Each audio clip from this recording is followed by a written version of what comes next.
Good evening.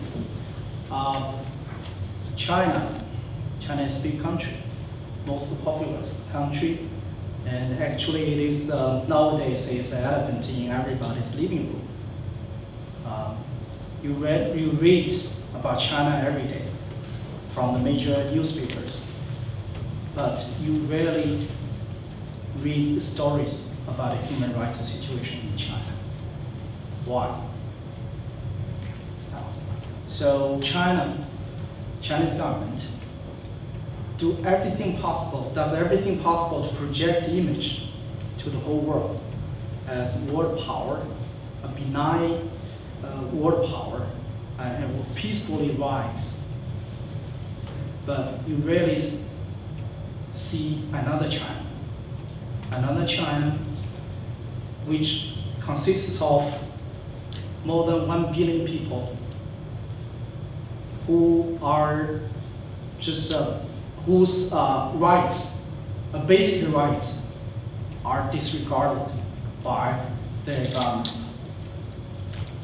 And the China that I want to present to you is another China. And I speak as a citizen of China, because you know Chinese government always discredit its critics as someone interfering with China's internal affairs.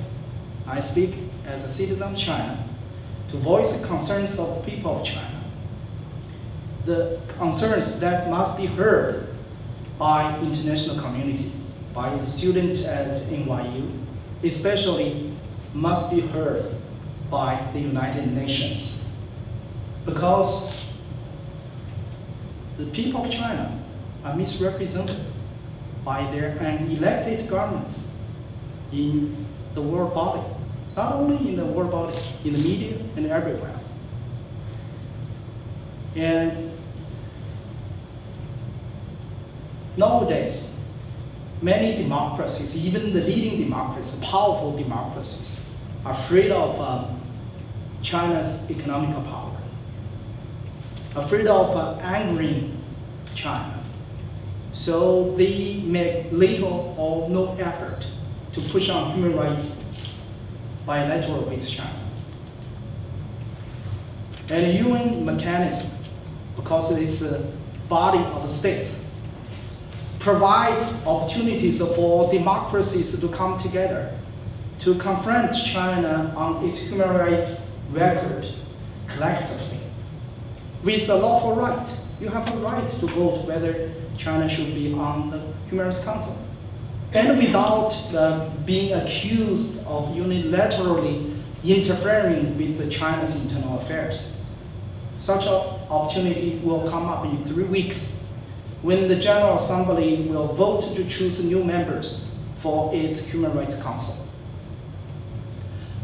By a stretch of imagination, many people have repeatedly hoped, or I think in some cases pretended to hope, that China's inclusion into the Human Rights Council will cause it to behave, namely to meet its obligations, to respect and protect human rights under the international treaties it has signed, and under its own constitution.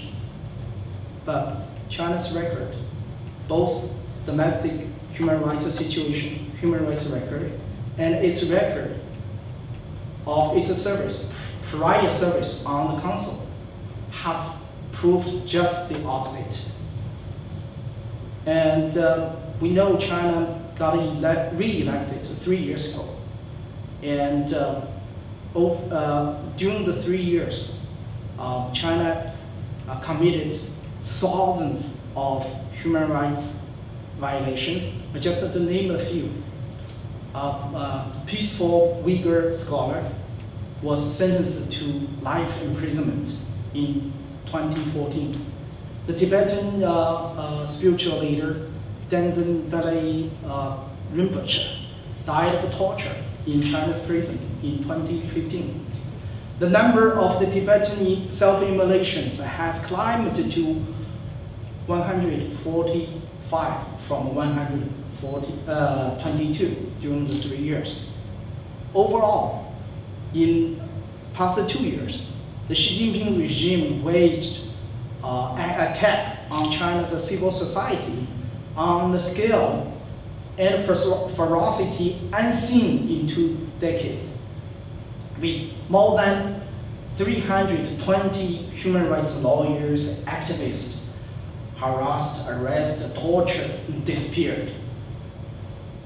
And its offensive against civil society got further intensified little more than a month ago when they passed a new law to impose security controls over foreign NGOs. During the 3 years, China as a member of the Human Rights Council, it continued its repressive policies against Christians, dissidents, Falun Gong practitioners, Tibetans, Uyghurs, Mongolians, and the Hong Kong Democrats.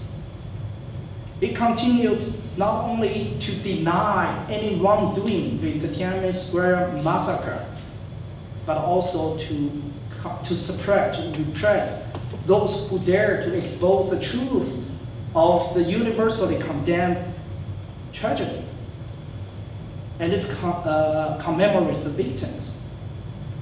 And China, over the 3 years, continued to imprison Liu Xiaobo, Dr. Liu Xiaobo, remaining the only country on earth that imprisons a Nobel Peace Laureate.